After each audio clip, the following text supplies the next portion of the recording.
I have a cousin, Kat, who got married to Henry early this year. We weren't close as kids, she was pretty spoiled and would always brag about how much designer stuff she has. Be really mean to people under the guise of just trying to help, etc. Don't go out of our way to interact with one another, but I do see her at family events and whatnot, and we make small talk.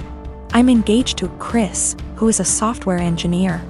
He's co-head of his department at work with 2 other people, not too long ago. Chris was telling me about how they had some new employees and one of them sounded really familiar. He told me the name and I realized it was Kat's husband.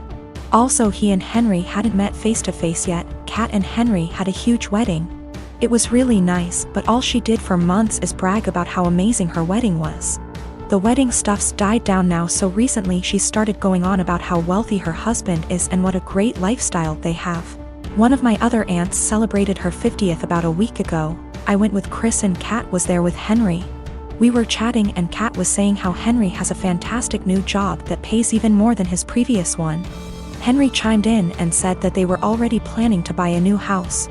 Kat asked what Chris does.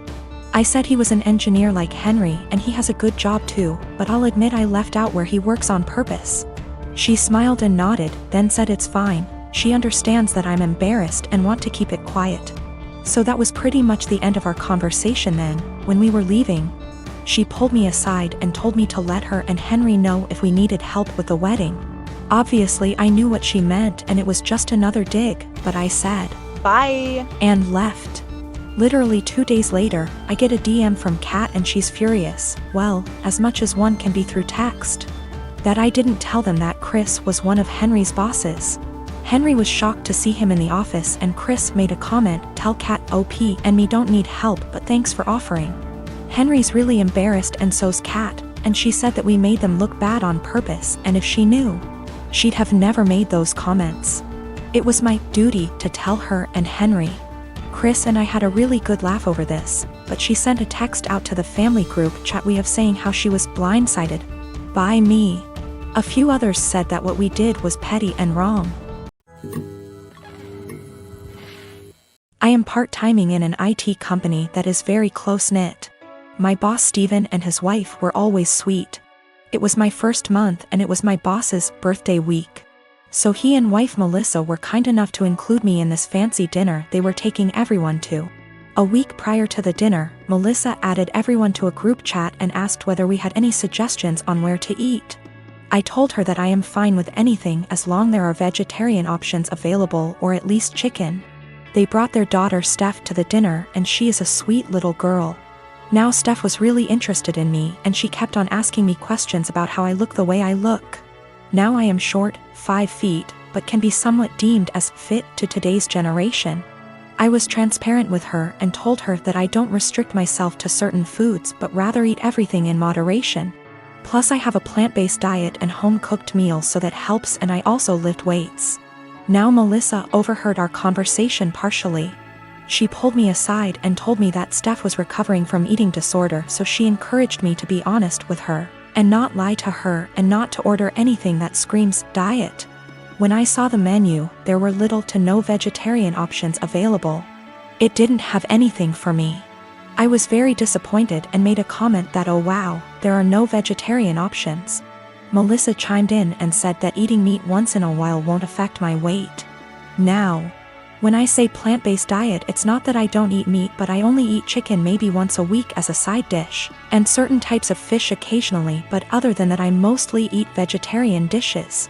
My food habits are not for my weight, but for my religion / culture. It has nothing to do with my weight. When the waiter came in, I was still glued to my menu when all the others had already ordered. Melissa said that, "Oh, she will have the duck too," and I interrupted and said that no, I will have the garden salad. I hate salads, but there were no other veg options. Melissa got quiet. After a few minutes she told me that I shouldn't have lied and lead on her daughter if I was going to order a skinny salad and starve myself. She said that I am just like those IG influencers who lie to impressionable young girls about their food habits and bodies, and I just proved that by ordering a salad after giving her daughter a "don't restrict yourself" speech, and I probably triggered her eating disorder. I tried to explain that I only ordered a salad cause there was no other option in the menu for me, but then she said that I should have just sucked up and eaten the duck as it isn't going to affect my weight, but then again, I corrected that it is a religious thing and not a diet thing. She said that if I eat chicken then obviously I would eat other animals too, and I was just putting up an act. It was horrible. She completely tore me down and I immediately left. I am a 35 years old female, a musician, playing gigs and at an orchestra as a violinist. Rehearsals just resumed, so orchestra is my main source of income ATM. My sister, she's 26, is a social worker, working 3 days a week, so minimal income, but she adores her job. I live in a small 2-bedroom apartment, both rooms around 9-10 square meters.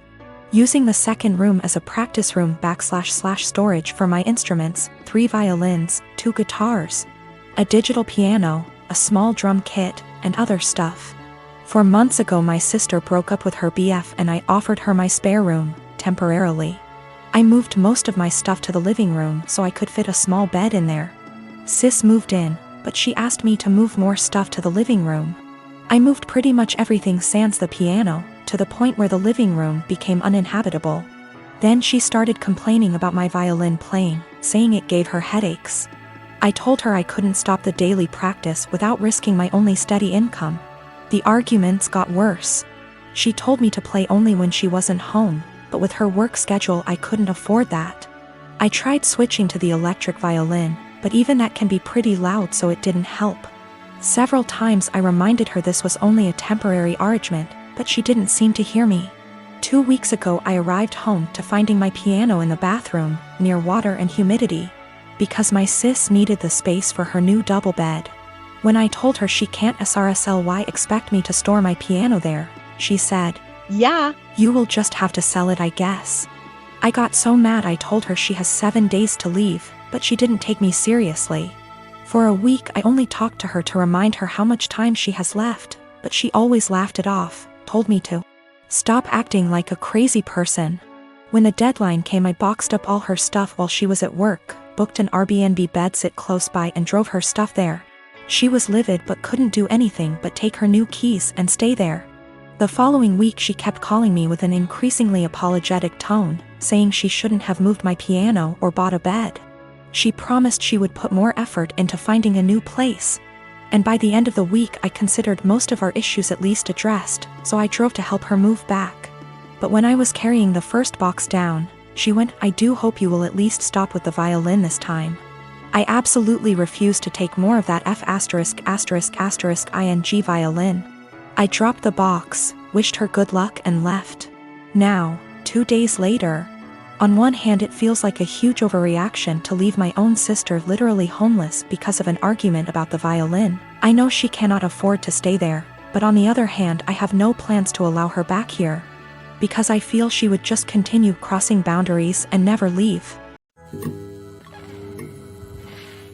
My dad married my stepmother 3 months ago and I feel like it made my life significantly harder and less pleasant. They moved in with us, and for the indefinite future this situation will not change. We have a 3-bedroom house, and before they moved in, my dad and I had our rooms, both with bathrooms. And there was a smaller room which was a study for my dad. After they moved in, Jenny, 16, turning 17 next month, got my room. And I had to share the smaller room with 11-year-old Tom and 10-year-old Mike. All my books, my telescope, my stuff are packed and in the basement now since there's no space anymore. This made me real angry, but my dad told me that I have to be a team player and this is what him and his wife agreed on. Jenny treats me like shit. She sometimes acts as if I'm not there at all, and sometimes is super aggressive and hostile towards me. The other I asked Tom to stop going through my things and she became so angry that I have no right to order her brother around. She told me to get it in my thick skull that I'm not their big brother to tell them what to do, even though all I asked was for them to stop going through my things. She said it's best if I don't talk to them at all since that way they will get less influence from a weirdo like me. What I don't get is that if she's so concerned that I might leave a bad influence on Tom and Mike, why doesn't she take them into her room? Tom and Mike don't respect any boundaries. They're always through my stuff. I have a watch which was a gift from my mother. She died of cancer, and they took it from my drawer and lost it. I found it weeks later in the basement with its front glass broken. Before they moved in, I used to get a $100 allowance every month. Now Jenny gets $75, I get $35, and Tom and Mike each get $30. I had an Xbox, but these kids broke it down. I used to spend a lot of time with my dad. He used to come see me play basketball almost every week. He hasn't done it even once in the past 3 months since he's always working overtime. We eat out once a week, and none of them in these 3 months have been to any of my favorite places, but Jenny, Tom, and Mike have each chosen their favorites more than once. I complained about all of it to my father last week, and he told me that family is all about sacrifices, and I have to make mine. Haven't I made enough sacrifices already? I feel like I'm the only one making sacrifices. I looked forward to them moving in here, but I now feel like an outsider at home. It's not my home anymore. Life has become very difficult for me. I spend as much time as I can outside because inside is so frustrating, but this is causing problems as well. My dad keeps telling me that not being around means I'm not accepting them as part of the family, while in reality it's the opposite. So I get grounded for not being around, and being around is horrible. I don't want to live here anymore, but I'm only 15 and can't move out. I have nobody else who can take me in. I can't stay here for 3 more years. I'll go crazy. I often fantasize about running away at night, but I know that's also as horrible, if not even more.